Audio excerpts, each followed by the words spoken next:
This meeting is being recorded. Morning, everyone. I don't know how you're feeling, but I'm a little bit weary. It's a Friday following NOEC, and thank you so much for joining us this morning. On screen, we've got quite a few that joined us and a couple that haven't.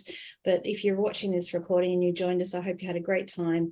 There's a lot of information coming out from it that you'll get very soon. But if you didn't, hopefully we'll see you at the next one.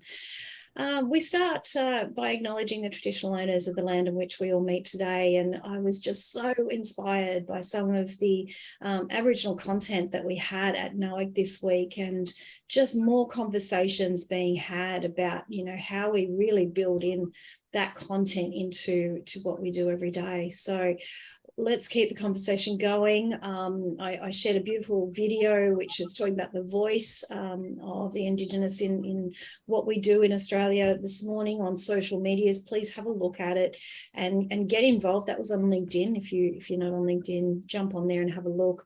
But yeah, we've got to have more conversations in this to really path our way to a better future. A bit of sad news, unfortunately, and I only read last night as I stumbled into the house with the boxes in arms of Hilary Nelson, who was found in Nepal after a bit of an accident. I know one of our members, Ali Pepper, is over there and certainly paid her respects in a post last night. But very sad news. It looks like she was found on Wednesday morning after falling down a narrow 5,000 feet slope during a trek in the Himalayas just 2 days earlier. So I'd like to obviously send our best to her family, her friends, and all the people that are out on that mountain doing exactly what they love every day. And you know, the only thing that we can say is that she died doing something that she absolutely loved. So I haven't got a PowerPoint for you this morning on all things, but certainly keep an eye on your inbox, because today is the 30th of September, which means your monthly newsletter will land in your inbox today. So there'll be a bit of content in there, as well as a wrap up of the National Outdoor Education Conference. We do have some photos I thought I'd quickly share with you from the event. I've only got the top 170. We won't go through all of them, but there is over 500 that are being uploaded to the portal for your pleasure and your viewing. And remember what happened at NOEC this year. So I thought I'd do that before our guest speakers join, which our guest speakers will be coming on at 10:15 this morning, and that is the RFS. We're having the RFS tell us a little bit more about the new fire rating system and hopefully ask some questions that might help you in understanding a little bit more about that. So as we go through these images, I thought I'd just call out and ask people to give a bit of an idea of what they got from NOEC this year, and if there was anything significant that they'd like to acknowledge or tell everyone about. Yeah, I guess what really struck me over the 3 days was just the lifting up people of diversity in the industry and putting them out the front, which I think is going to be a really great thing of bringing the voices of women and Indigenous people and people of colour in general out, in the industry. Yeah, that was very strong. Wasn't even, not only just in keynotes either, it came through in a lot of the concurrent sessions. And that beautiful Ignite session that Tonya facilitated. Yeah, very much so. And I suppose, Helen, a quick question on that. You know, what can we all do better to really take that forward? Any ideas?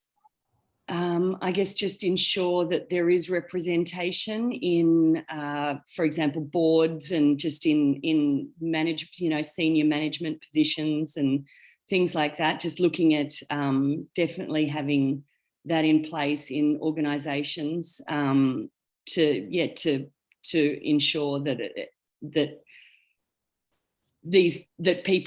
diverse people are seen in those positions. Being aware, and I think that's but when you know better, you do better. I love that expression. That's right, and you can't be what you can't see as well. Yes, absolutely.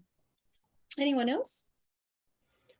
I thought that Melbourne do 4 national conferences, outdoor education.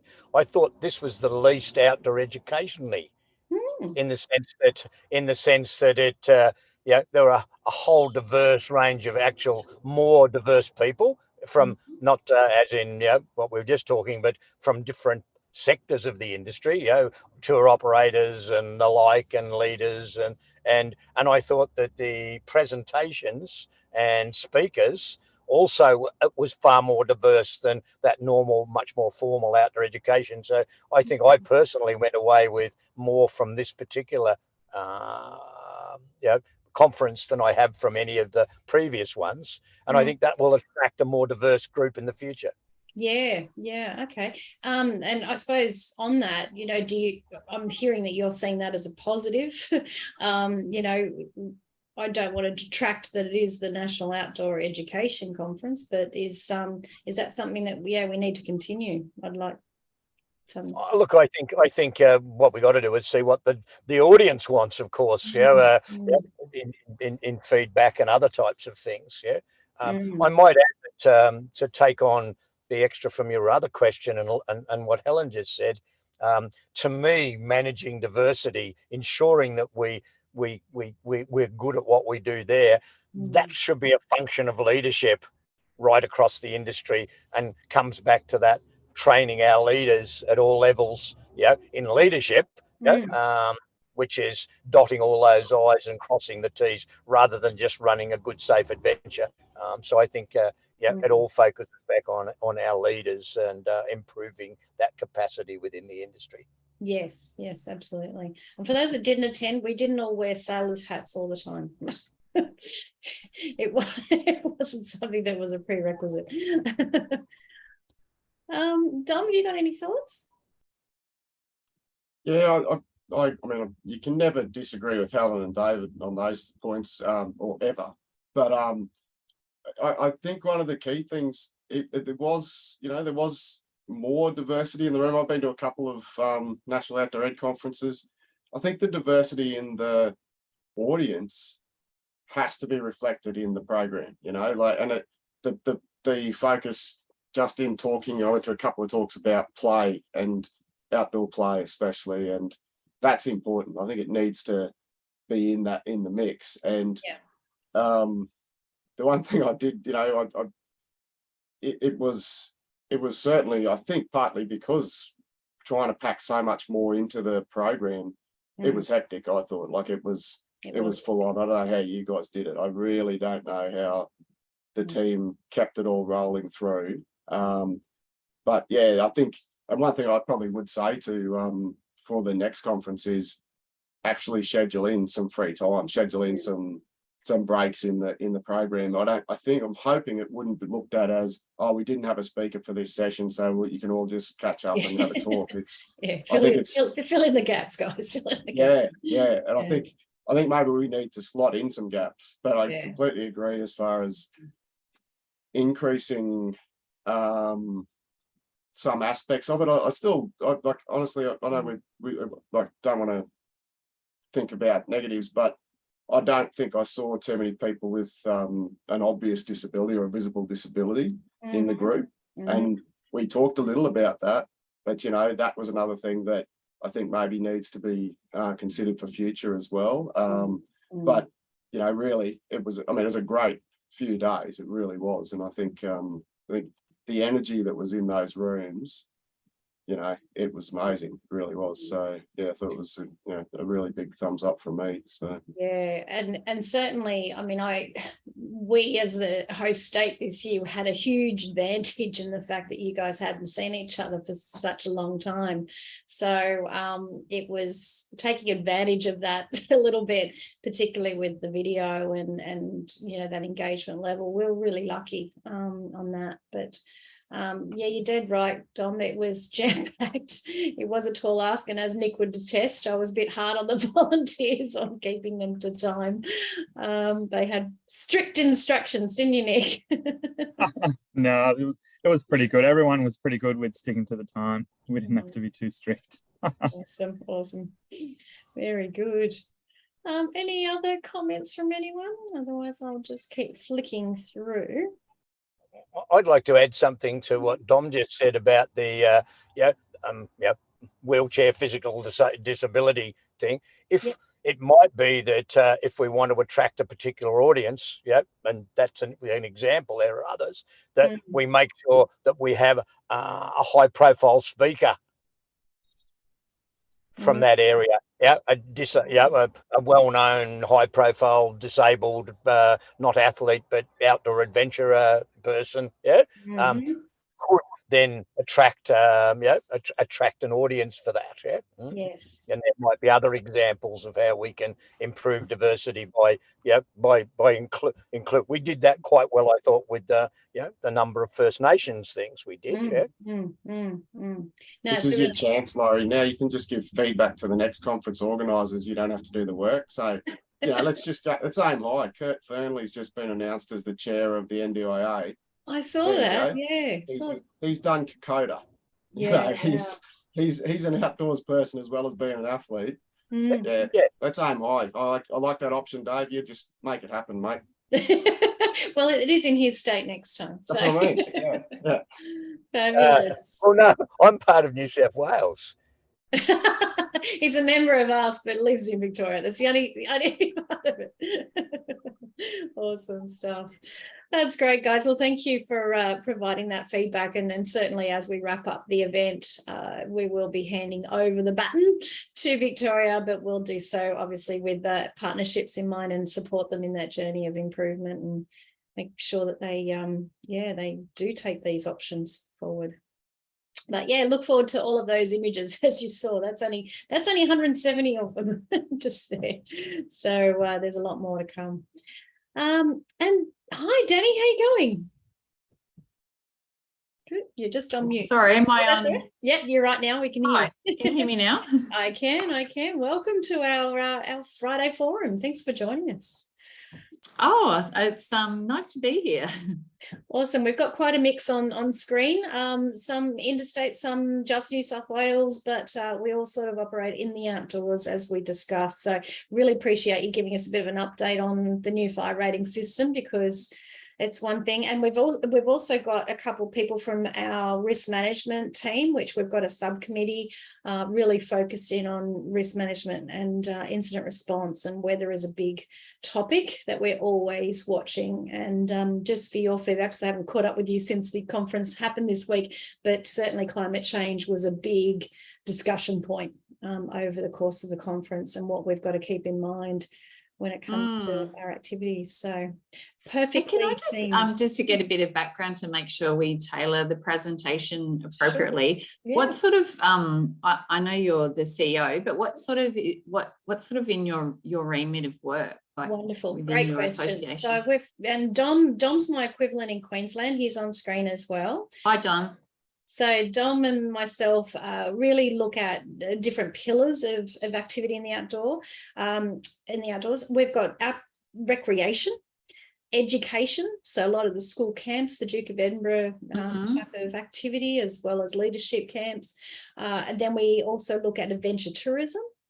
And there's this emerging area, which is nature therapy or the health sector. But whatever it is, we always use our natural environments to do our activities.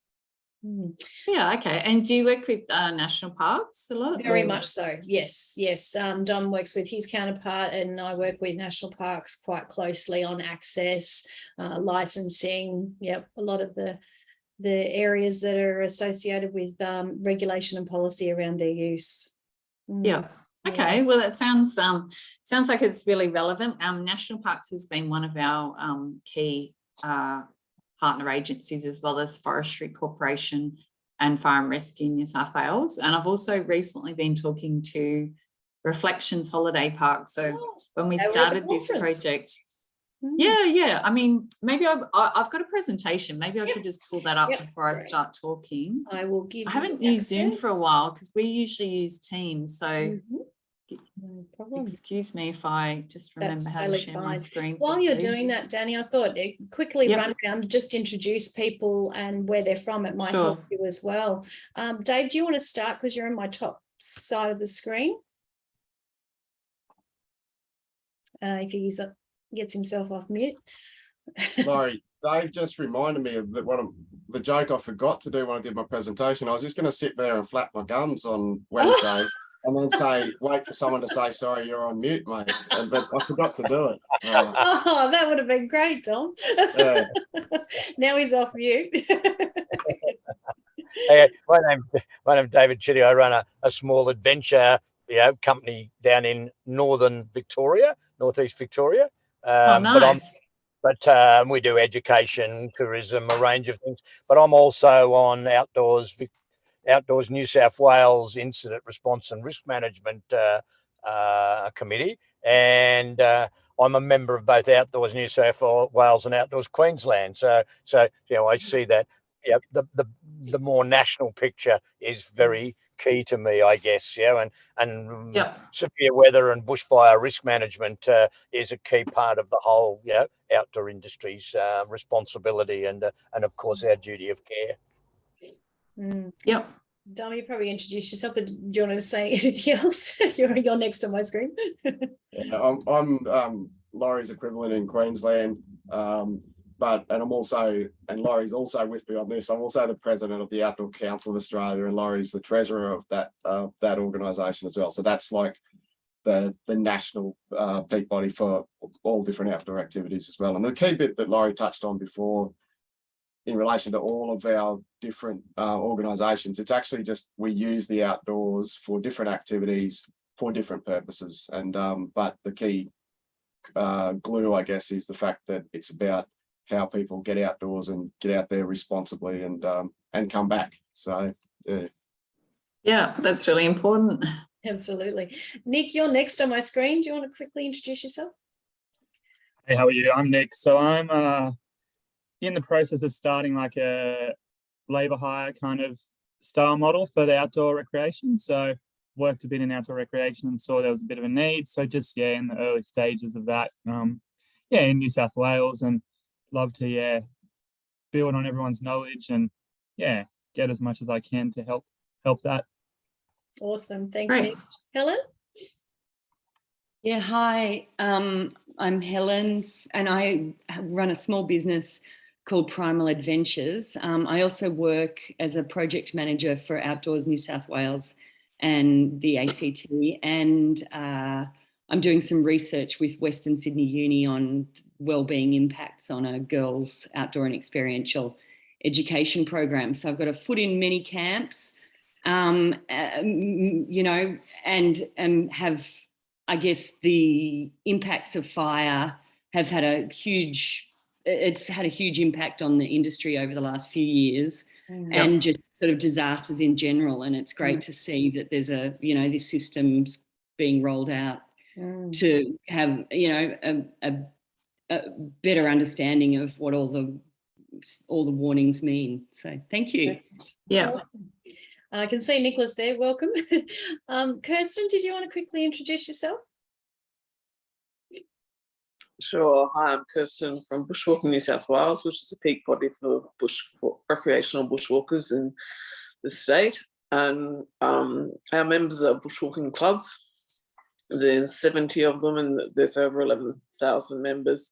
So I look forward to updating them on this important information so that we can all stay safe in the bush. Thanks. Great, thank you. Now, next on my screen is Mark. Are you there or are you doing something else while you're listening? No. Yeah, cool. I'm here, but Great. I'm also doing something else while I'm listening. Okay. My name's Mark Arundel. I run a business along with my wife Denise called Mulga Bicycle Tours. We operate tours from Sojourner through to Cape York.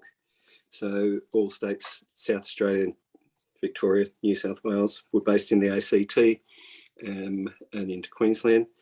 We have a policy and have had it for a long time that we won't ride on days using your new scheme on extreme or catastrophic days. They're a non-riding day, but we do ride during high fire dangers, and we travel through a lot of cropping country, and so we're very conscious and aware of the hazard that harvesting has, and that we can be out there when someone has an incident, perhaps with a harvester causing a fire. Very aware that grasslands fires travel very, very quickly. So we're kind of keen to hear what you have to say today. I've actually just finished a fact sheet update on that very subject. Because farmers and landholders are one of our key stakeholders, and there's a bit of science behind the signs, as you probably know. But we've got a new grasslands calculator, because I think there was a statistic on a catastrophic day that I put in there that you can lose up to 26,000 hectares over 4 hours on a catastrophic day from grassland fire, which is pretty significant. That's amazing. So we'd be keen to know as much as we can manage and look at and watch what's happening the day before. If we're out there, we'd be very keen to know what we should be doing if a fire was to start near us. So we have support vehicles with us, and so we're traveling with support vehicles, but so if you can touch on that today, that'd be lovely. Yeah, sure. And we have, as part of this project, developed a whole lot of resources. So I can certainly share those with you for your networks as well. So thanks. Is that everyone? We've got a couple more. Kylie, are you there? Oh, sorry, I can't see the whole screen now. I've put my my presentation up. Yeah, I'm here. I'm representing YouthWork. So we have 3 conference centre locations in New South Wales that are either surrounded by national park, reserve or state forest. And then we do overnight expeditions in a range of national parks in New South Wales and throughout Australia. Perfect. And Stuart, he might be doing a meeting as well as this one, which he often has to do because no, he's off. Go, Stuart. Yeah, I don't know who I am today, but anyway. Identity Crisis 101. I'm Stuart Cowan from Scouts New South Wales. We do a lot of walking and activities in the bush, whether it be forestry or national parks or whatever. And bush and fires is certainly a very interesting fact for us, because we do not go on days where there might be fire in the area. Thank you. Yep. And Stuart, that's a volunteer role Stuart has, which is why he's normally at work doing other things at this time. Well, I am doing other things too. Awesome. So there you go, Danny. There's everyone. And Nicholas? Yeah, thank you. That was really, are you online, Nick, as well? Yeah, sure am, Danny. Oh, there you go. Hi, I couldn't see you. So Nick's my colleague from RFS. I'll just give a brief introduction from us. So my name's Denne, and I've been working on this project as communications and community engagement lead for the last 9 months. I thought it was interesting that you mentioned climate change, because previous to that I was working at Department of Environment, and from our perspective that there is a close correlation with this work. And Nick, do you want to introduce yourself? Yeah, sure thing. So my name's Nick. I actually work for the RFS full-time as a fire behaviour analyst, and have done so for the last 4 years, working in head office. So I've seen how this sort of the back end science of this operates to allow us to give some really good messaging to the public. I've been involved in this project now for, well, a while, and helping to pull it all together and get it, moving the way it is. So it's been a process to get to where we are now, and I'm really excited by what we've put out there in relation to the messaging and what it actually provides to the community now. So for those, I heard a couple of people say before they've got some technical questions. If you've got some technical questions, feel free to throw them at me later on. More than happy to sit here and do a bit of a powwow in relation to how fire works. So awesome stuff. Yeah, thanks, Nick. So just to give you a bit of background about the project and why we're doing this, I thought it was interesting to hear that some of you are sitting on both a state body and a national border association, and this project is a nationally significant project. So the RFS led the national project as part of a board working with AFAC. as well as the implementation of the New South Wales element of the signage. And part of the reason the project was started was because there's a lot of science behind the sign and the system, which hasn't been changed in more than 50 years. Obviously, since then, there's a lot of technology and scientific updates. As well, every state had a different system. So one of the main goals was to make it nationally significant. So wherever you go across the country, you can see the same system in action. We also wanted to make the ratings more locally accurate and relevant, and also make sure it was informed by research from the community. So this project has been quite significant in terms of change for fire managers, fire agencies, and some of our key industry stakeholders that I mentioned. Next one, I mean, I guess this is pretty much covered what I was talking about, but the design of the sign has been simplified to make it really easy for people to understand and then make informed decisions to minimise their risk. By having greater accuracy in the ratings, it means there's fewer false alarms and more accuracy in the daily fire danger rating forecast. And it has future potential for even further localised messaging. So talking about the community aspects, I mentioned that we did the biggest, there was the biggest social research on fire danger ratings conducted in 2018 by South Australia. And it found that most people do actually recognise this sign because it's quite iconic. However, half of the people believed it was predicting how likely a fire was to occur, whereas actually meant to be predicting the risks if a fire was to start. So there was limited understanding of what people are meant to do when they actually see the rating, and that was a key element in the design of the new system.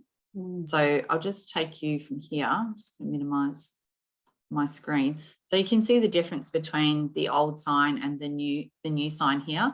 So in terms of simplification, there's now 4 rating levels instead of 6.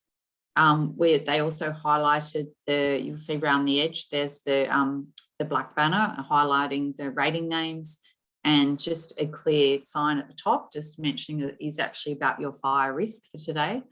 And then they also implemented, you can see on the underneath moderate, there's a white bar on the left, and this actually means no rating. So one of the things that research also found was when we had so much information and the system was always on, even in, say, a day of low fire danger or rain, people would kind of switch off. So I guess the idea is when you have no rating day, it's not, people don't need to worry about it, and we really want people to be making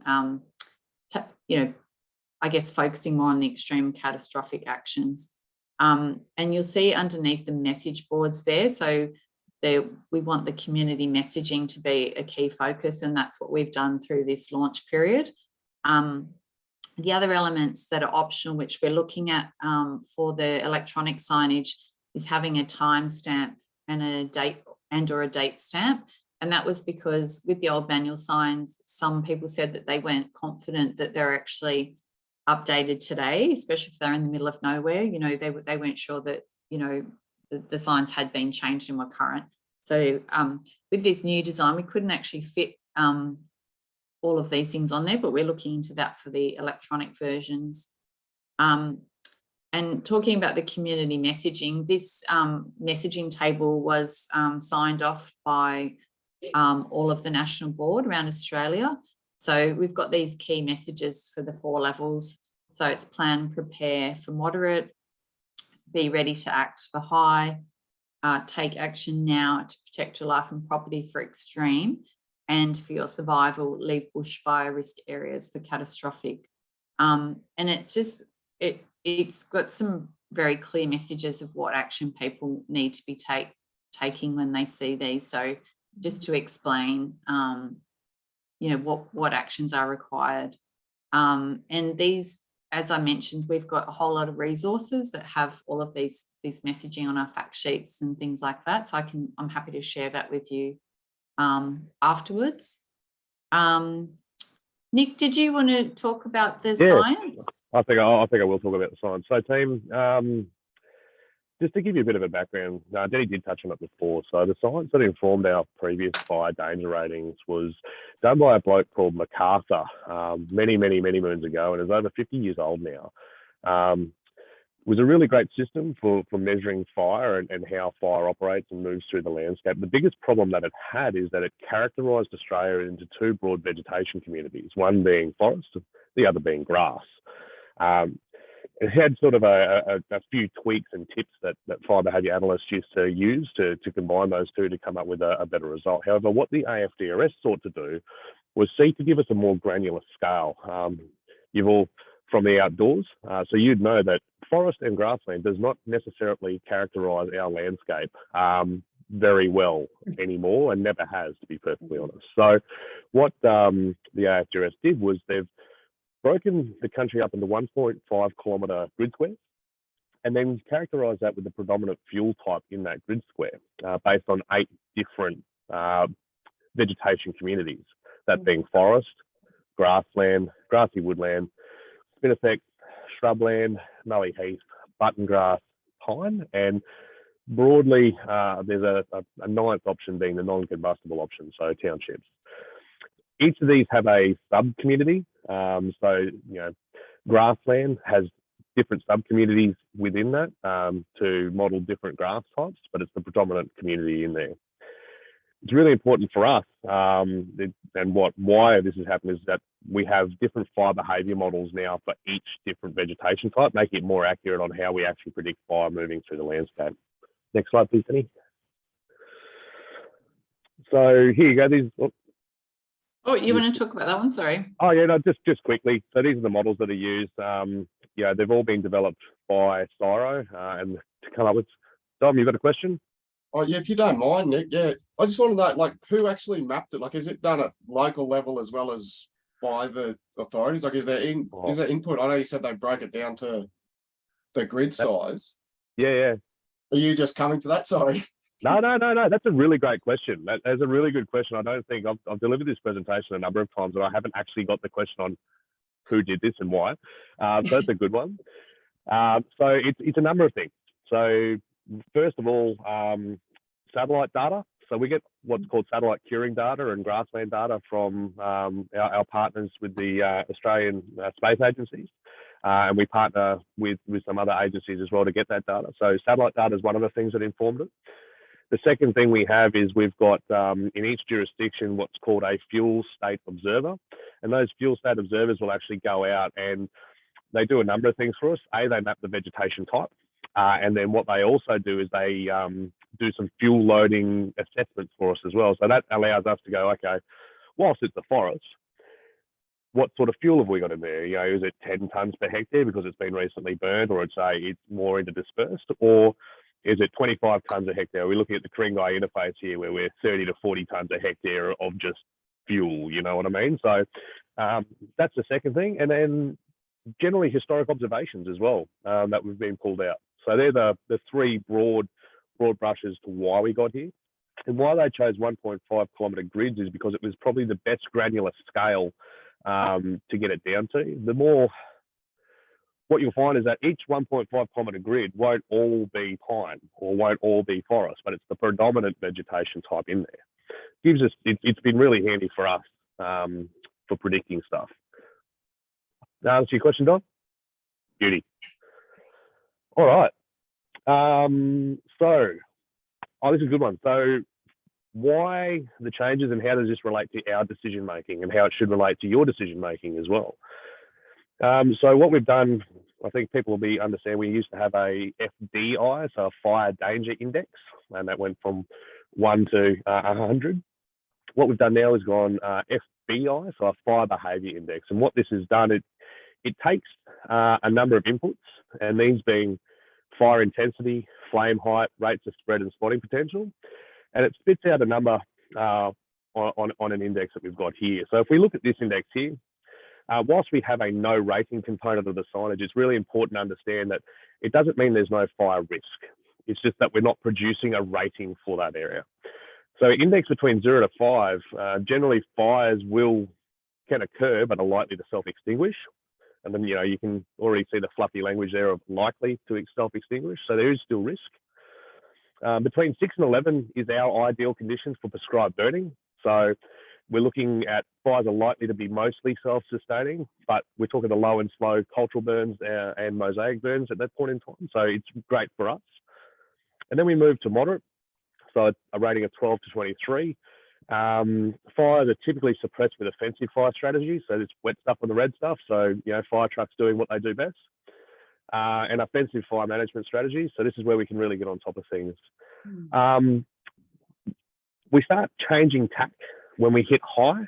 So I did hear someone mentioning riding days and how automatic no ride days is extreme and catastrophic.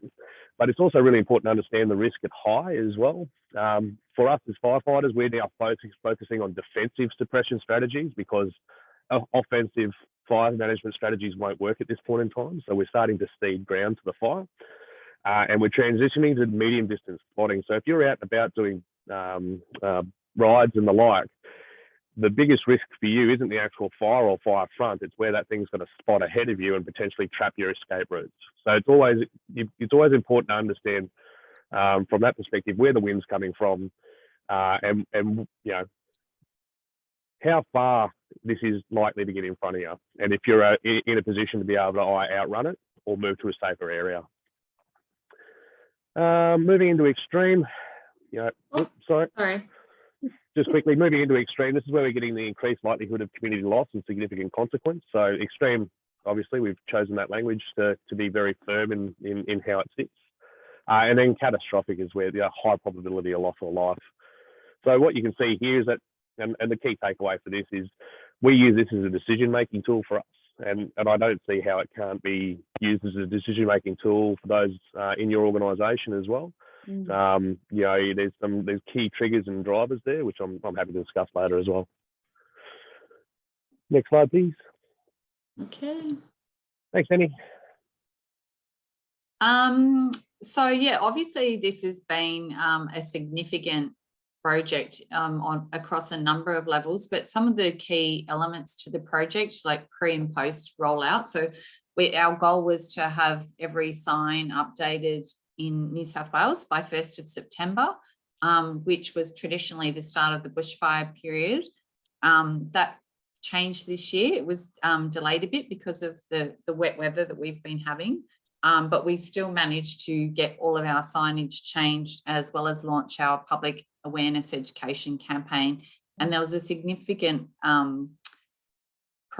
change project. So RFS has 72,000 members. So we took them on a change journey, made sure they all had training and that kind of thing. And then also engaged with all of our significant stakeholder partners.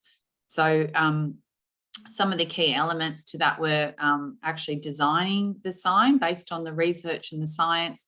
Nic would know that it was a big job actually finding, as you guys know, in the middle of nowhere across parklands, you might find a random sign, and I don't think they'd all been collated before. So we had to enlist the help of our district managers to go out there and locate the sign and condition of every sign across New South Wales, and that includes manual change signs and electronic, and then go through a significant procurement process for the design implementation.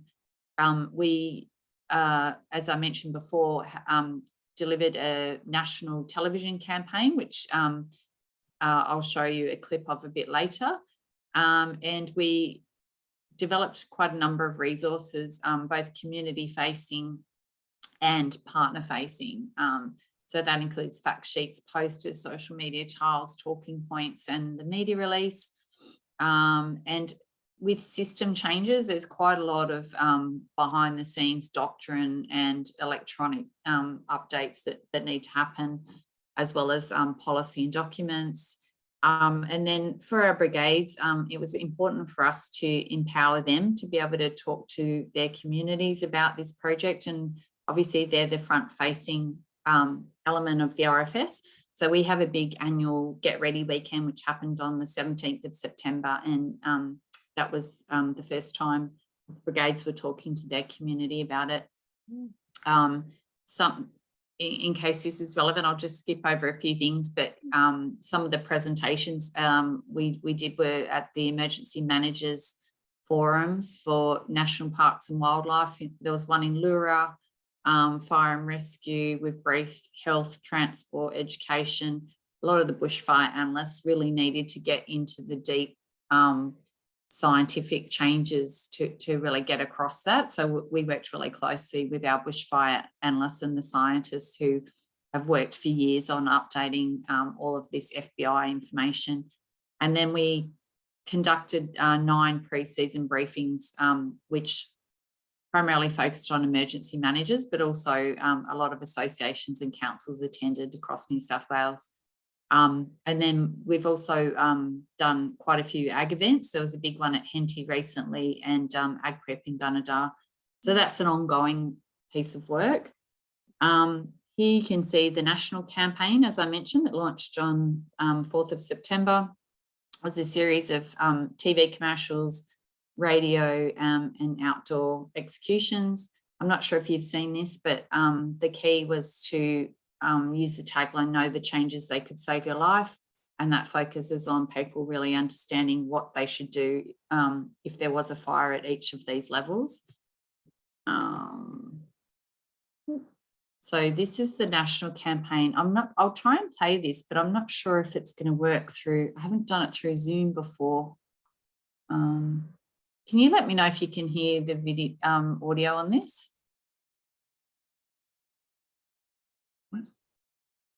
No. Can you hear that? No. No. Oh, there's like a little trick where you've got to enable the audio. Share sound?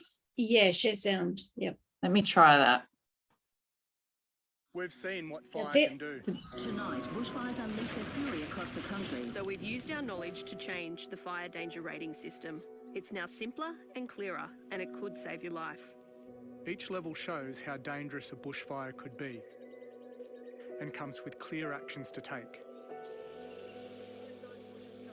Tomorrow's catastrophic fire danger rating comes with clear actions for The new fire danger rating system. Know the changes. They could save your life.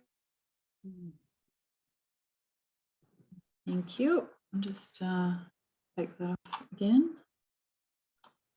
So I don't know if any of you saw that, but yeah, that was shot around Camden, Mudgee and the Blue Mountains, and we tried to make it generic to be able to be used across Australia, and we used, they were real firefighters from the RFS.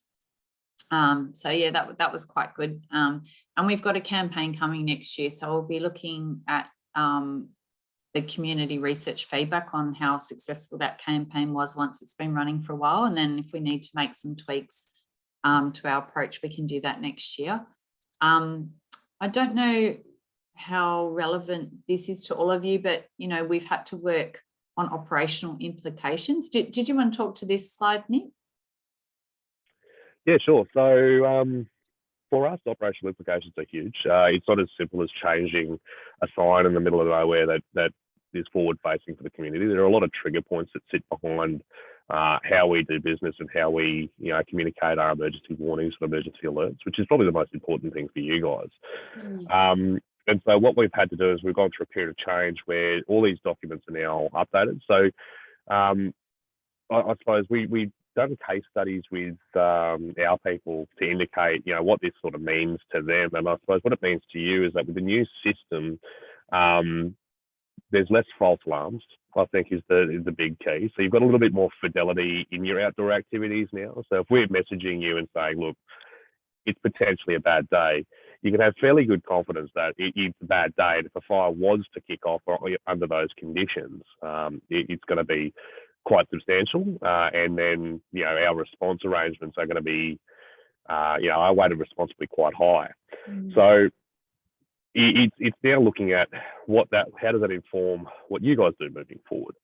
we've done our internal work, and we've done a lot of work with local LEMOs, so local emergency management officers and organisations, and our bushfire management committees as well, to make sure that we've got this right.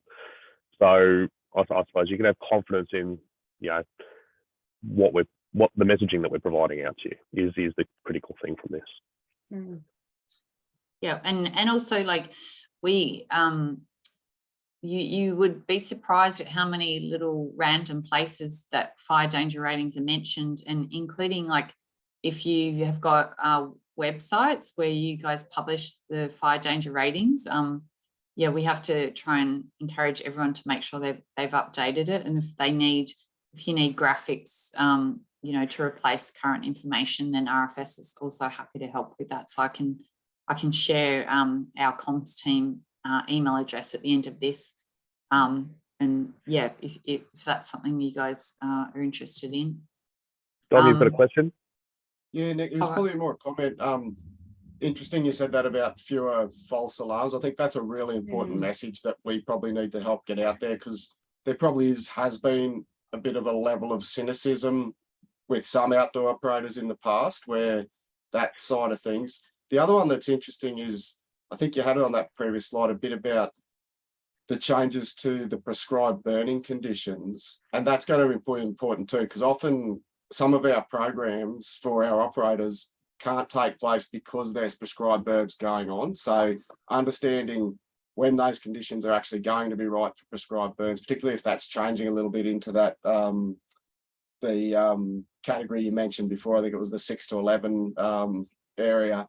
That's going to be interesting, understanding when that's likely to be. Often I know that tends to happen in the lead up, and we work a lot in school terms with outdoor education, and that's usually sort of term 3 that's just finished, and often that's a really busy term for outdoor education as well. So it's always interesting of what can and can't happen in that space. So it'd be good to for us to be able to put some of that message out as well. All right. Well, we'll hold those thoughts until the end, and we'll have a bit of a discussion around that once we finish the presentation, because I think you're right. Those two are really important, and from a messaging perspective. Yeah. Do you want to talk through to this one, Nick? Yeah. So you would have all been aware on the other signage we had particular thresholds where we'd do things, and exemptions such as suspension of tow ban, suspension of permits, total fire bans, harbour safety alerts, all those sorts of things. Obviously, with the new system, this has had to be reworked, and this is what we were talking about before with.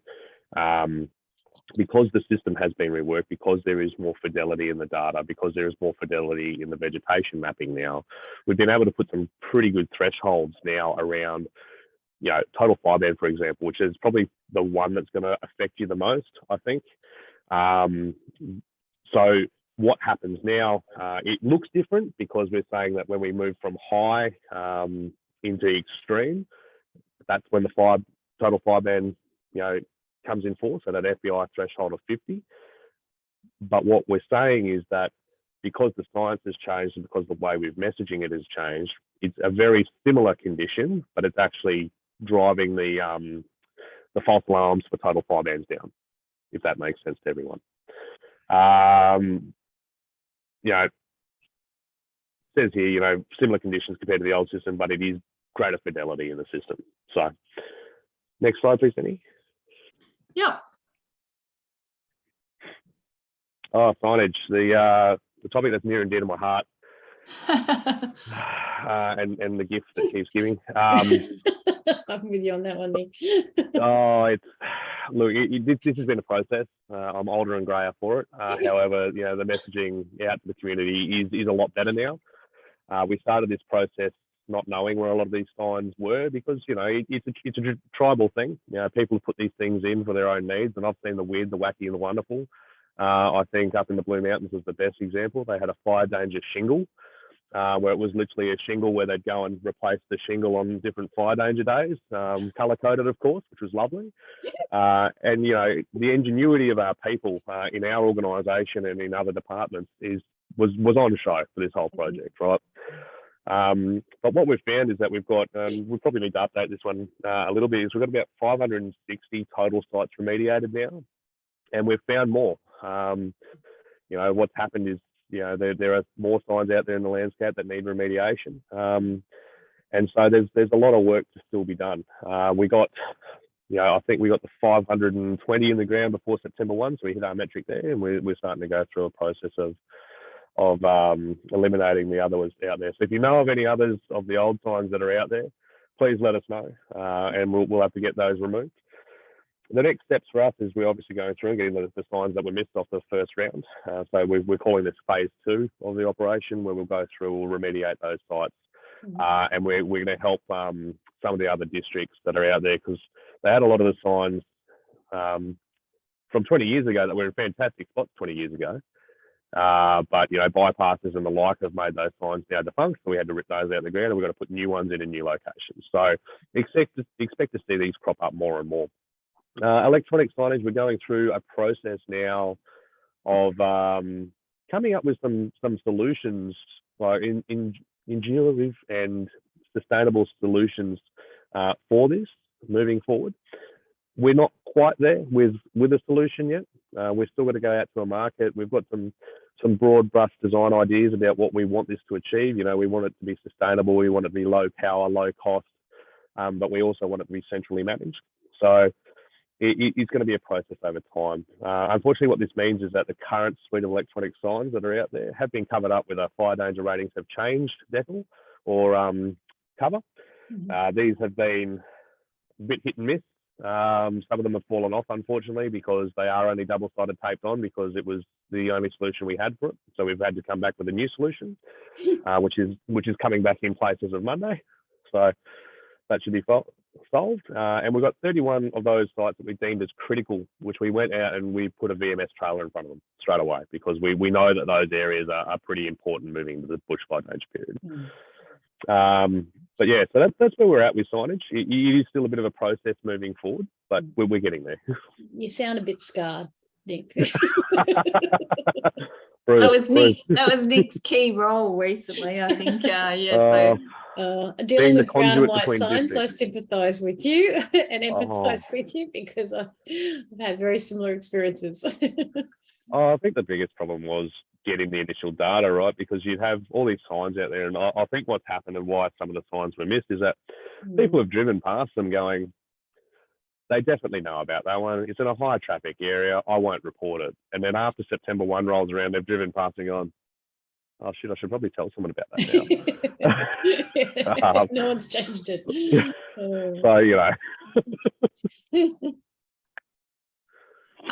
Yeah, look, I'll stop sharing there. I think hopefully that's kind of given you guys a bit of there's a lot more detail to this project, but we tried to summarize it as much as we can. Yeah, no, that's and yeah, so yeah, that's it. I guess there was a few questions in the chat. I just thought I would wait and see when we're finished. Yeah, absolutely. Is it Mark? Have you Yes. answered? Mark, do you want to start with your question? Yes, okay. It's we've just been updating our emergency plans and just reviewing what a last resort type of strat scenario would be. And if we're caught in a vehicle, your recommendations, RFS, it's always been, and we've known this, is you need to cover yourself with a woolen blanket, as well as there's a number of other steps that you advise. With a large group that we plan for and we take out, and therefore we have to plan for the worst, is enough woolen blankets for 12 people is what you could is quite bulky. You could argue, well, we shouldn't be there in the first place, but you need to have this kind of planned. Is there a less bulky as effective solution to a woolen blanket? I'm going to have to leave that one to Nic, because I'm the community engagement comms person, so it's definitely not in my remit. Nic, what's your take on that? That's a good question, Mark. Look, unfortunately, there's a really particular reason where we use wool and recommend woolen blankets. It's because of the lack of flammability compared to other combustible materials that can be utilised in that area. The blanket itself isn't designed to, shield you from everything, unfortunately, unless you've got a fully integrated solution on your buses. And I'm talking about, protective curtains inside the buses and, protective sprays on the roof and things like that. It's going to be an uncomfortable experience, but the woolen blanket is still the best option and the most appropriate option for survivability in that area. I think you hit the nail on the head though. It's best not to be in those circumstances, but it's always fantastic to be prepared if you do get trapped, because we all know things happen, and the best laid plans of mice and men will always fall apart just after HR. So we just need to plan for that. I would suggest woolen blankets are still the option, mate. There hasn't been a lot of the Americans are doing a bit of research into this sort of stuff for their wildland firefighters at the moment in regards to some of the newer technologies and emerging technologies that they use for individuals on the ground to protect themselves in the event of a burnover situation. But again, there's nothing out there that beats the woolen blanket. So just following on from that then, and this is just more of a general observation or interest, is a lot of the clothing that we wear these days is synthetic. Yeah. And, bushwalking in particular, or everything's synthetic. The advice used to be make sure you've got woolen clothes on and everything like that if there's a potential fire near you. What do we do, or what's the advice to people in the outdoors if you're all in the synthetic stuff? Do you make it mandatory that you carry woolen clothing during the fire season? I don't think we can make that mandatory. I think it's an awareness piece that we need to tell people that the reason that we suggest woolen clothing is because of the lower flammability thresholds that it has in relation to, comparatively with the other stuff. If we, and to give you a case study, there was some work done, and I'll talk compartment firefighting here, so structural fires. Back in the 1950s, where everything was, woolen, handmade and the like, the average time for a fire to get to the point where that compartment was fully involved was anywhere between 15 and 20 minutes, okay? In a modern house, with all the modern textiles and stuff that we have in modern housing, it can be anywhere between 1 to 3 minutes. Now, it's scary, because what we've got to understand is that because it's synthetic, it's energy in equals energy out, or energy released when it's burnt. So, the woolen clothing has less energy put into it, so it burns less energy when it comes out. The synthetic stuff and synthetic fibers, with the chemicals and the light that are in there, burn hard and burn hot. We just need to be aware of it. We can't stop people, wearing what they want to wear.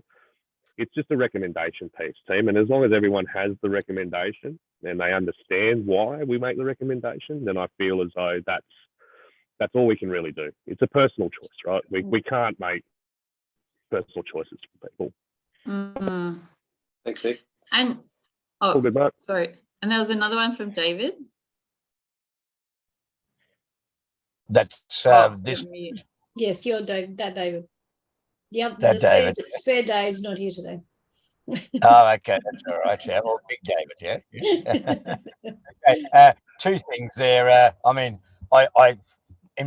forgetting my operations, but in my car or my cars, in the winter, in the fire season, I've always got fire overalls and leather boots. Just on an in-case basis. But what I was really going to talk about was I was near Marysville. I was living near Marysville with the Black Saturday fires. All right. And what was very aware to me, both before the fires, and there was a lot of warnings that it was going to be terrible that day. And after the fires, because there were fires all around, is that the majority of people right out into the country there seem to be mostly waiting for someone else to tell them they had to move, get into the, has the general, you've got to make your own decisions concept, is that becoming more successful in fire prone communities, or is it still, I won't do anything until the fire people tell me I've got to leave?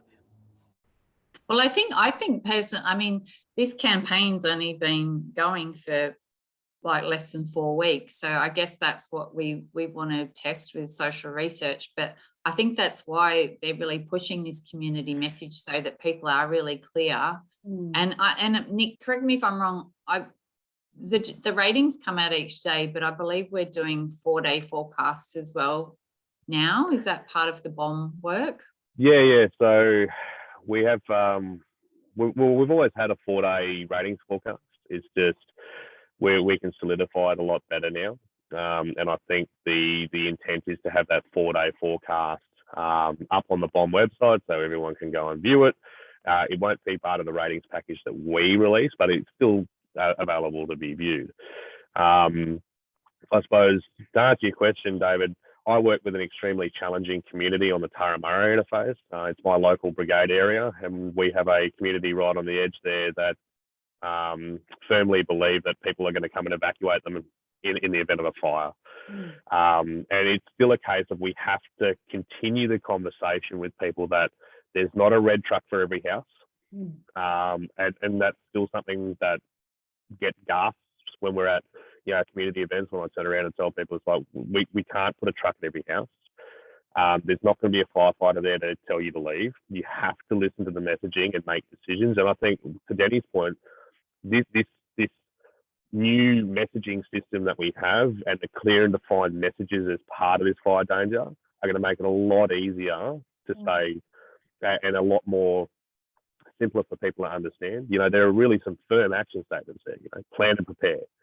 Take action now to save your life. Like there are some very clear messages that people will be able to take away. So, and I do think like it was a bit of a difficult time for us to launch this in the middle of a flood season, and then now we've been told we're going to have another wet summer. But we did have really good uptake from the media, and I know that, and even like something relevant to you guys. So we formed a partnership with Destination New South Wales, and they've got I'll show you at the end of this, but we made a really clear community facing fact sheet.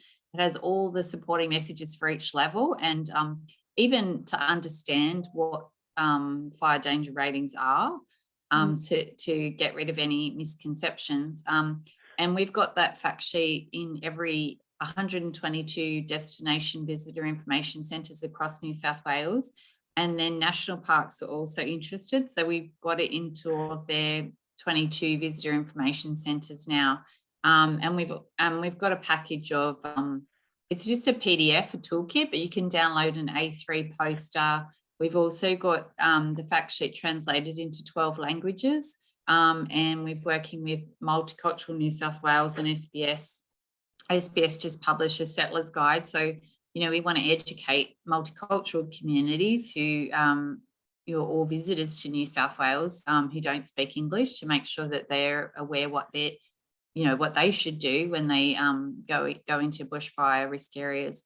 So I do think when we start getting some hotter weather again, there'll be another push in the media, and I think that'll give people more confidence, because I do think community are paying more attention than they were in the past due to the huge tragedy and the coverage of it in the media. So hopefully we will see people embracing that a bit more, but obviously that's still to be tested with our surveying and research as time goes on. But yeah, I wanted to say that we have got all these resources which we'd encourage you to share with your communities, and in any of your centres that we can pass on. Like I said, we were working with Reflections Holiday Park recently, and we found that they'd actually had some signs that they'd put on their own land that we weren't aware of originally. So we're working with them to get some of the fire danger rating signs replaced. And even we're developing a little mini fire danger rating sign. So if some of them are interested in having one in their reception area, and you could engage your receptionist to get the message boards updated every day to kind of, you know, engage your internal community. So there are a few of the things that we've been doing with parks related content, if that's of any interest to you. Yeah. Danny, I'm happy to put out stuff in today's newsletter too, if you want, if there's any PDFs you want to send me through. But yeah, I'll send that to you. We've got one that's on a just on a landing page that I can download the whole thing. Otherwise, we've got links to website. Yeah, I'll have a chat with you and see what's best after our meeting. We've got one last question, because we have gone over, but I'm conscious this is awesome content and great discussion. Sure. So, Mark, do you want to ask your last question? Yes, thanks. The key messaging from my understanding of the fire danger rating system, news fire danger, is this is messaging that it's occurring when there's not a fire burning. And yeah, so then you've got the Australian warning system that's new as well. Correct. So can you talk briefly about how that, which is something which happens obviously while there's an incident. Yeah, can you talk a little bit about both of those? Yeah, so the fire danger ratings predict the consequences of a fire if a fire was to start. The alert warning, the emergency warning system is alerts that are happening about the hazards while they're happening. In terms of where to find them, the alerts are available on platforms such as Fire Near Me, if you know the mobile app. I suppose the thing I'm talking about is David saying, and people are asking and wanting to be told what to do. Yeah, when do I leave? And they're waiting for that. Well, the warning system's the thing which tells you to do that, isn't it? Or am I misunderstanding that correctly? No, I think you got that correct, mate. Like, so what happens is that the fire danger rating system itself gives you an indication of consequence of something happening on any given day. So if it's a catastrophic day, it's bad conditions, but there's not necessarily something in the landscape that's going to cause you an issue. Okay, but if something was to start, bad day for everyone involved. The warning system is our ability to message the public in relation to what we think they need to do at that point in time. And there's a matrix that's involved with that. So we have what's called an incident management team. And inside that incident management team, decisions are made in regards to what level of warning to provide to the public. We have to go through a matrix, and on that matrix is the fire danger rating on one axis and the time to impact on another axis. And what that does, it allows us to tell, you know, if it's a extreme day and we've got 2 to 3 hours before impact, well, then we're at emergency warning straight away. But if we're at a moderate day and we're at 2 to 3 hours, it might be a watch and act because there's less risk on that given day, if that makes sense. So that is how the matrix and the alert levels interact with the fire danger rating. It allows us to have that matrix to provide accurate warnings out to the public. Does that help you, Mark? Yes, yeah, no, that's right. I just wanted, it was confirmation really, because I've just been working through this for the last week myself. Yeah, and so, no, thanks. Actually, it's interesting because I was just working with SBS yesterday on that, because there was, when I first started the project and started talking to stakeholders, there was some confusion between the rating, Australian fire danger ratings, and the warning system. Some people got them confused. So they're actually working with AFAC's working with ABC emergency managers to create a little explainer video. But we have got a graphic as well, if that's helpful. I actually just finished one yesterday, which has the difference between the two. But if you think about it, pre-fire and during fire, I guess is the two broad differences. Nic, is and that with matrix? the emergency warning system, they've introduced new ones. I think there's actually one launching today for flooding, and there's another one for cyclones. So they're applicable to all system. all hazards. So is that matrix available, Nic? I don't know if it's available for public consumption. It's one of our decision-making tools. that we have on our systems. I can ask the question, but I'm not aware of it being available for public consumption at this point in time.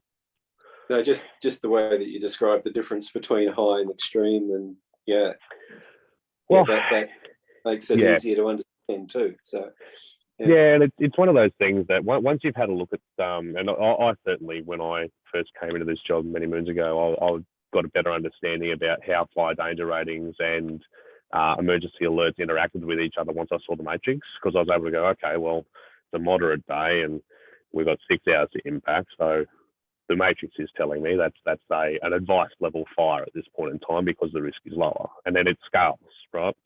Having said that as well, team, I think it's important to note that our incident managers and who are out there have discretionary power as well. So even though it might be a moderate day and the time to impact might be 6 hours, the discretionary powers might allow for that incident manager to say, no, we need them out of there now, because there might be a number of other risks that are involved as well. So whilst the matrix is a good tool, we've got to understand there's discretion around that sometimes as well. Thank you. And also just another thing to note in terms of messaging, depending on who the audience is. So with those FBI numbers, we only use those with people, I guess, in the industry or who need to know about that. When we're talking to community, we don't use the FBI numbers because we want to keep it clear and simple. So you might have noticed on that one of our other slides, when we were talking about total fire ban, we might say that would typically come into effect at high or above. Whereas if we were talking to someone who's working in the fire industry or a partner, we might use the FBI number of 40, for example. So that's just another distinction depending on who your audience is, what kind of materials that you'd share with them. Fabulous. Guys, that was amazing. Thank you so much. I'd love to, obviously continue the conversation on anything that you want to get out into the outdoor industry. We're here to support you, and really appreciate you coming on board. We've got this recorded, so we'll be putting it onto the channel, so everyone that couldn't make it today, being school holidays, there's a few not here, but they'll be able to watch it later. So thank you. Great. Thanks very much for inviting us. It was really interesting to hear what you're doing, and we're glad that you're interested in working together, and we're happy to if you've got any further questions, just email us and we can get them answered if we don't have the answers, and we can certainly share all of our resources with you. Amazing. And thanks very much, team.